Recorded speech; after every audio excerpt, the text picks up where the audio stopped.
जानवर, पशु, इनके शरीर की चर्म बाद में काम आ सकती है, पर मनुष्य के शरीर की चर्म किसी काम की नहीं रहती।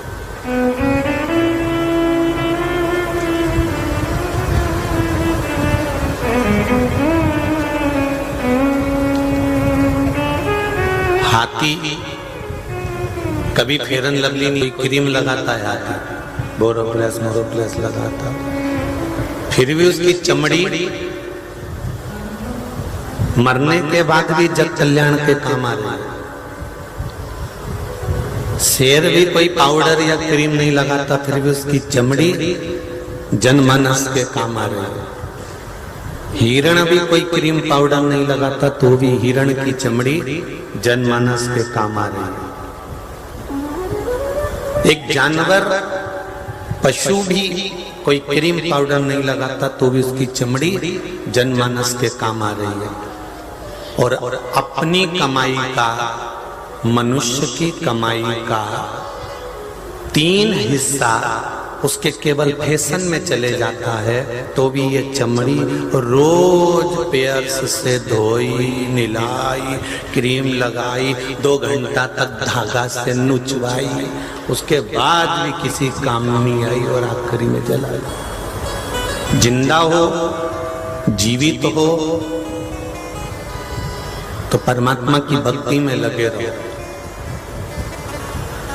बड़ी मुश्किल से भगवान के द्वारा ये शरीर मिलता है और बड़ी मुश्किल से हम भगवान का भजन कर पाते हैं। बहुत कठिन है भगवती से।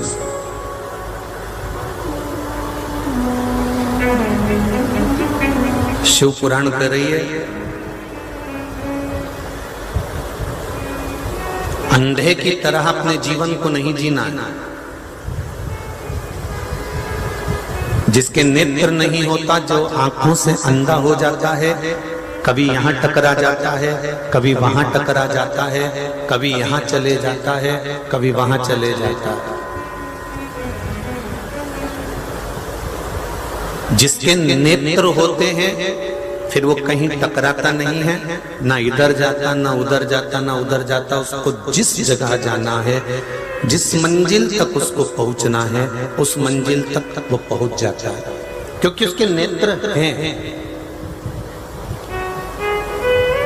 उसकी आंखें हैं, नेत्र हैं, इसलिए वो मंजिल तक पहुंच रहा, इसलिए वो मंजिल तक जा रहा। अगर नेत्र नहीं होते, आंखें नहीं होती, तो वो यहाँ टकराता, वहां टकराता, खंबे से, दीवार से, स्पीकर से, कहीं ना कहीं टकराता रहता।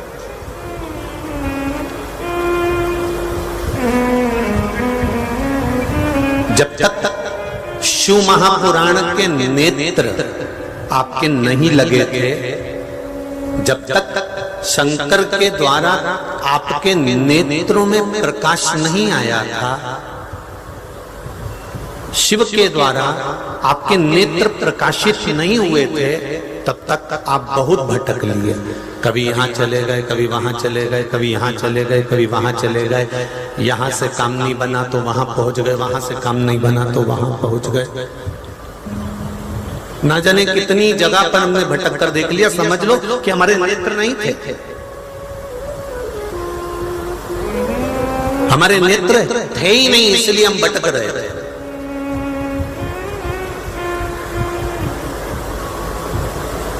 और अब भगवान ने अगर शिव महापुराण के माध्यम से हमारे नेत्र खोल दिए हैं, जितने लोग आस्था पर सुन रहे हैं, जितने फेसबुक यूट्यूब पर सुन रहे हैं, जितने लोग परली बैजनाथ की इस पावन धरा पर सुन रहे हैं, बाबा बैद्यनाथ की भूमि पर सुन रहे हैं,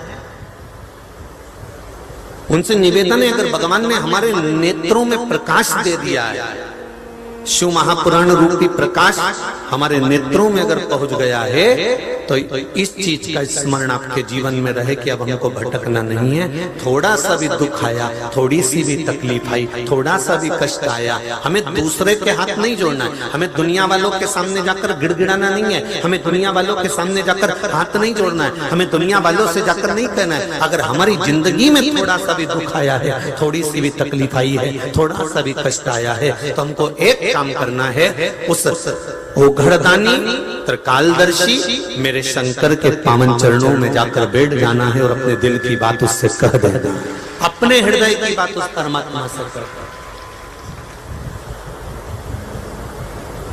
अपने चित्त की बात उस भगवान से कह दो। और हम ये भी नहीं कहते कि तुम शिव के पास जाओ, तो राम के पास चले जाओ, कृष्ण के पास चले जाओ, आप दत्त के पास चले जाओ, पांडुरंगा हरि विठल के पास चले जाओ, शंकर के पास चले जाओ, तुम्हारा मन पड़े मां जगत जननी जगदम्बा दुर्गा भवानी के पास चले जाओ, पर अपने हृदय सनातन धर्म के अंतर्गत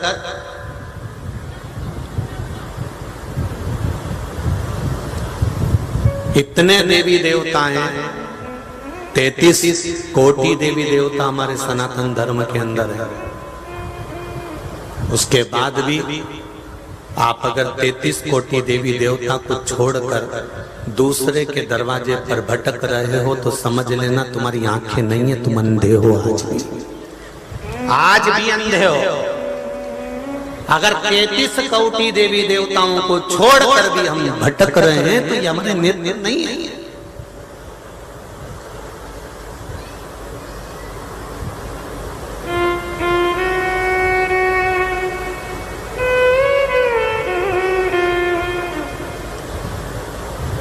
कितना सुंदर बात कही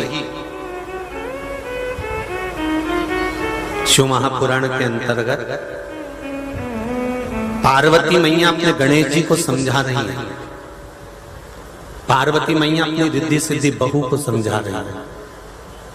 पूरे विश्व की जितनी बहुएं कथा सुन रही हैं, सबसे निवेदन है कि ध्यान लगाकर सुनना। छोटी सी बात है, उसको उतार कर रख लेना। 70 साल की माताएं वो भी बहू है, 75 साल की माता है वो भी बहू है, 90 साल की माता है वो भी बहू है। किसी ना किसी की तो बहू हो। और जो बेटियां हैं वो भी आज नहीं तो कल तो बहू बनोगी। अपने जीवन में एक बात उतार कर रखना, माता पार्वती जी रिद्धि सिद्धि को समझा रही है। माता पार्वती अपनी बहुओं को समझा रही हैं, गणेश जी को समझा रही हैं कि जिस दिन माता पिता के शब्द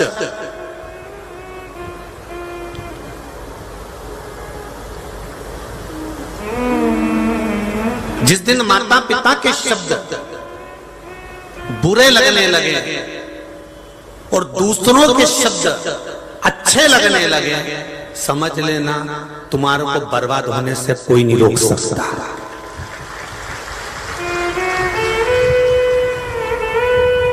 माता पिता के शब्द बुरे लगने लगे और दुनिया वालों के शब्द, जम के बोलो जरा, अच्छे लगने लगे। तुम्हारे रिश्तेदार ने कहा तुम्हें अच्छा लगा, तुम्हारे पड़ोसी ने कहा तुम्हें अच्छा लगा, तुम्हारे दूसरों ने कहा, सखी ने कहा, सहेली ने कहा, बेस्ट फ्रेंड ने कहा, तुम्हारे मित्र ने कहा, तुम्हारे रिश्तेदारों ने कहा, तुम्हारे पड़ोसियों ने कहा, तुम्हें उनकी बात अच्छी लग रही है। और सास अगर कुछ भी कहती है, ससुर कुछ भी कहता है, घर के माता पिता कुछ भी कहते हैं, समझाते हैं, और तुम चिढ़ के बात करते हो, अपशब्द कहते हो, तुम उनके बातों पर विश्वास ही नहीं करते, तुम उनकी ओर जाते ही नहीं हो। जो अपने माता पिता के शब्द जिसको बुरे लगने लगे और संसार के लोगों के शब्द जिसको अच्छे लगने लगे, समझ लेना उसको बर्बाद होने से कोई नहीं रोक सकता, उसको कोई नहीं बचा सकता। क्यों? क्योंकि दुनिया के लोग आपसे केवल कमाने की सोचेंगे, दुनिया के लोग आपसे केवल लाभ लेने की सोचेंगे, दुनिया के लोग केवल आपसे कुछ प्राप्त करने की सोचेंगे। पर माता पिता अपने बच्चों से कुछ प्राप्त नहीं करते, मरने के बाद भी वसीयत सब बच्चों को देकर चले जाते हैं। वो कभी नहीं चाहते कि आपसे कुछ लिया जाए। तो मेरा बहुओं से निवेदन है, तुम्हारी सहेली ने कह दिया किटी पार्टी में ऐसा, उसकी बात मान ली, सास कह रही थी ऐसा, नहीं मानी, बर्बादी का लक्षण चालू। रिश्तेदारों ने कह दिया ऐसा, मान लिया, और घर के माता पिता ने कहा नहीं माना, बर्बादी के लक्षण चालू। क्या लेंगे माता पिता तुमसे?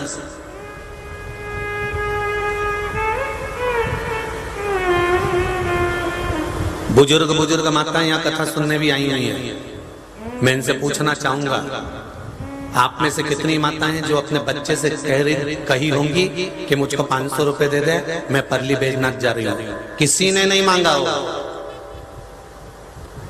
उल्टा छोरा छोरी कहीं जाए तो बूढ़ी बूढ़ी माओं के जब पांव पड़ने आते हैं तो वो पर्स खोल के उसमें से 200 रुपए निकाल के दे देती है, छोरा बच्चों को कुरकुरा खिला दीजिए, वो ले जा, इसको तो थोड़ा सा टॉफी वहां पे खिला देना, ले जा।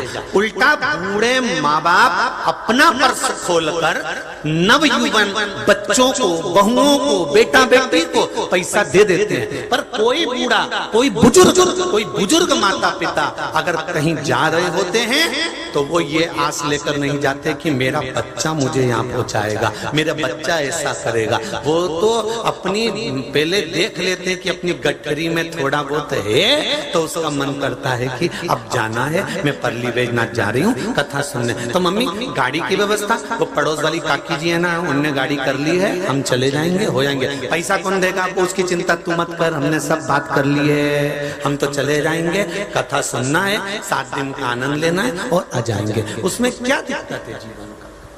किसी बुजुर्ग ने, बूढ़े बुढ़े भी यहाँ पर बैठे हुए हैं, बुजुर्ग माताएं भी यहाँ बैठी हैं, 7 दिन से एक जगह खड़े रहकर कथा सुन रही हैं। एक बार जोरदार ताली बजाओ ऐसी माता के लिए कि कुर्सी पर नहीं, जमीन पर बैठी ही नहीं, केवल कथा दिल लगा बैठी शंकर से शिव तत्व को जानना।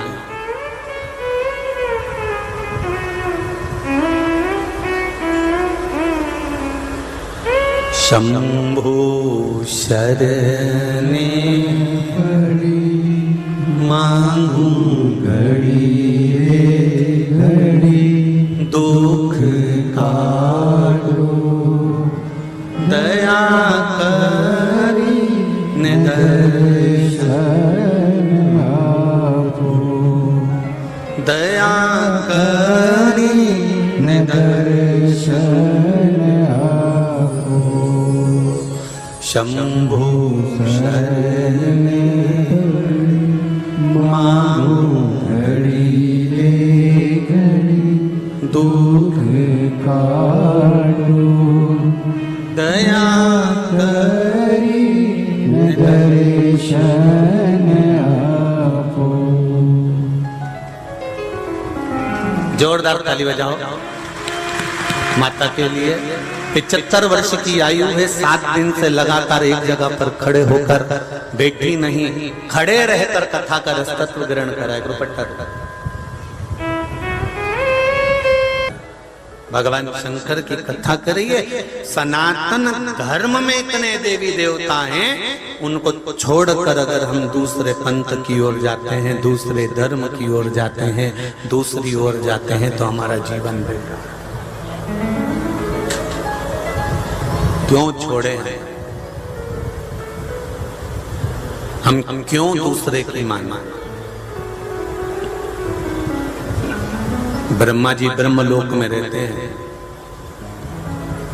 भगवान विष्णु वैकुंठ लोक में रहते हैं, इंद्र देवता इंद्र लोक में रहते हैं। मेरा शिव, मेरा ओघड़दानी, मेरा शंकर, मेरा त्रिकालदर्शी, मेरा कैलाशी, मेरा अविनाशी, मेरा शंभु मृत्यु लोक में रहता है। क्या उनको वैकुंठ अच्छा नहीं लग रहा था? क्या शंकर भगवान को वैकुंठ प्रिय नहीं था? क्या शंकर भगवान को इंद्रलोक प्रिय नहीं था? क्या शंकर जी को ब्रह्मलोक प्रिय नहीं था? आप में से कई लोग ऐसे होंगे जिनको टूटा झोपड़ा अच्छा लगता होगा, नहीं तो सब शंकर जी से कहते होंगे मेरा भी मकान बना देना भोलेनाथ। तुम शंकर जी से कह रहे हो कि शिव जी मेरा मकान बना देना भोलेनाथ, और शंकर जी ने अपना ही खुद का मकान नहीं बनाया है।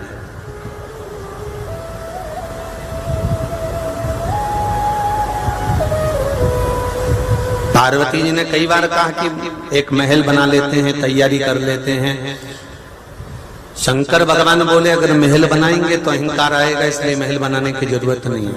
और महल बनाना पड़ेगा तो हमको शमशान छोड़कर दूसरी जगह ना जाना पड़ेगा। दूसरी जगह जाएंगे, महल बना के रहेंगे, प्राण छूटेंगे, बाद में इसी शमशान में लेके आएंगे। इसलिए ज्यादा किसी को परिश्रम ना हो, थकान ना हो, टेंशन ना हो, इसलिए अपन शमशान में रह रहे हैं कि यहीं की यहीं निपट लेंगे, जो होगा देखा जाएगा, कहीं जाने की जरूरत नहीं। क्यों जाएं? क्या शिवजी को मकान नहीं चाहिए था? क्या शंकर भगवान को वैकुंठ प्रिय नहीं था? क्या शंकर भगवान को ब्रह्मलोक प्रिय नहीं था? क्या शंकर भगवान को इंद्रलोक प्रिय नहीं था? शंकर भगवान जैसे भगवान विष्णु को वैकुंठ प्रिय है, भगवान कृष्ण को गौलोक धाम प्रिय है, ब्रह्मा जी को ब्रह्मलोक प्रिय है, इंद्र को इंद्रलोक प्रिय है, सब देवताओं को अच्छा अच्छा स्थान प्रिय है, रखे गए थे, सारे स्थान सामने रखे गए थे। और सब देवताओं से कहा गया था, सबसे पहले शंकर भगवान से कहा गया था कि इतने अच्छे अच्छे लोग हैं, इतने अच्छे अच्छे स्थान हैं, आप इसमें से कोई अच्छा स्थान छांट लीजिए, इसमें से कोई स्थान आप रख लो, इसमें आप रह लेना। शंकर भगवान पहले कह देते हैं कि भगवान विष्णु से कहो कि उनको क्या चाहिए। भगवान विष्णु ने कहा मैं वैकुंठ लूंगा। ब्रह्मदेव से कहो ब्रह्मलोक क्या चाहिए, ब्रह्मा जी ने कहा मैं ब्रह्मलोक रहूंगा। इंद्र से कहो इंद्र क्या चाहिए, इंद्र कहते इंद्रलोक रहूंगा। सारे लोग सबने ले लिए। तब देवता 33 कोटि देवता खड़े होकर शंकर भगवान की स्तुति कर कर बोले, क्या आप कुछ नहीं लोगे, आप कहां रहोगे? शंकर भगवान कहने लगे, मेरे रहने की मत सोचो, मेरे रहने की चिंता मत करो, मेरे रहने का टेंशन मत करो। जिस जगह पर मनुष्य जन्म लेगा, जीव जन्म लेगा, जलचर थलचर वायुचर का जीव, जितने जीव यहाँ जन्म लेंगे, पर जन्म लेती हैं मरती हैं। भगवान शंकर कहते हैं उस मृत्यु लोक में मुझे रहना है। क्यों? तो भगवान विष्णु ने पूछा आप अच्छी जगह छोड़कर ये मृत्यु लोक में क्यों रहना चाहते हो? शंकर भगवान बोले, घर का जो बाप होता है, घर की जो माँ होती है, वो कमरे के अंदर नहीं सोती, हॉल में सोती है। क्यों? क्योंकि जब बुजुर्ग हो जाते हैं, बड़े हो जाते हैं, कौन आया कौन गया, कौन सी बहू को तकलीफ है, कौन से बेटे को तकलीफ है, पोते को किसका पेट दुख रहा है, किसका सिर दुख रहा है, घर के बुजुर्गों को बहुत मतलब होता। घर के बुजुर्गों को बहुत मतलब होता। मेरे पोते का क्या हुआ, पोता हॉस्पिटल में भर्ती, उसका क्या हो रहा है? तुम्हें कि कोई देवरानी जेठानी पूछे चाहे नहीं पूछे, पर घर का बुजुर्ग व्यक्ति जरूर पूछेगा उसका क्या हालचाल है, उसको क्या हो रहा है, ननन का क्या हालचाल है, नंदोई का क्या हुआ, उनका क्या हुआ, पड़ोसी को क्या हुआ, उसको बड़ी टेंशन रहती है। तो उसी तरह जैसे घर के बुजुर्ग को घर की चिंता होती है, मेरा देव अधिदेव महादेव है, वो देवों में भी देव महादेव है, देवताओं का पिता है वो, कईयों का दादा है वो, तो वो उसको सारे पृथ्वी की सारे लोग की चिंता है कि जलचर थलचर वायुचर इन जीवों का होगा क्या, क्या होगा। कितना सुंदर संवाद है, ध्यान देना। हाथी का पांव पकड़ लिया मगर ने, भागवत में सुनिए सबने। हाथी का पांव पकड़ लिया ग्रह ने, गज का पांव ग्रह ने पकड़ लिया, छोड़ता नहीं है, खींच कर ले जा रहा है पानी।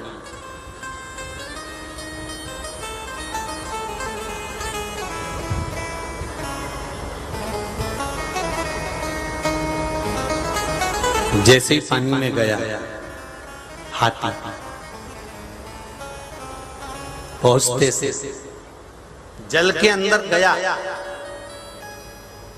और जाते से अभी तक हाथी ने अपना परिवार पुकारा था, अभी तक हाथी ने अपने रिश्तेदारों को पुकारा था, अभी तक हाथी ने सारे कुटुंब और कबीले वालों को बुलाया था, कोई नहीं आया। अब हाथी जल में जाते से ही भगवान को पुकारने लगा।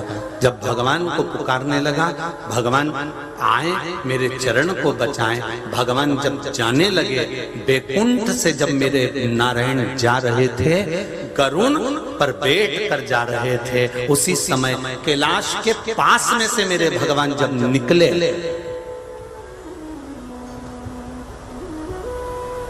कैलाश के पास में से जब मेरे भगवान निकले,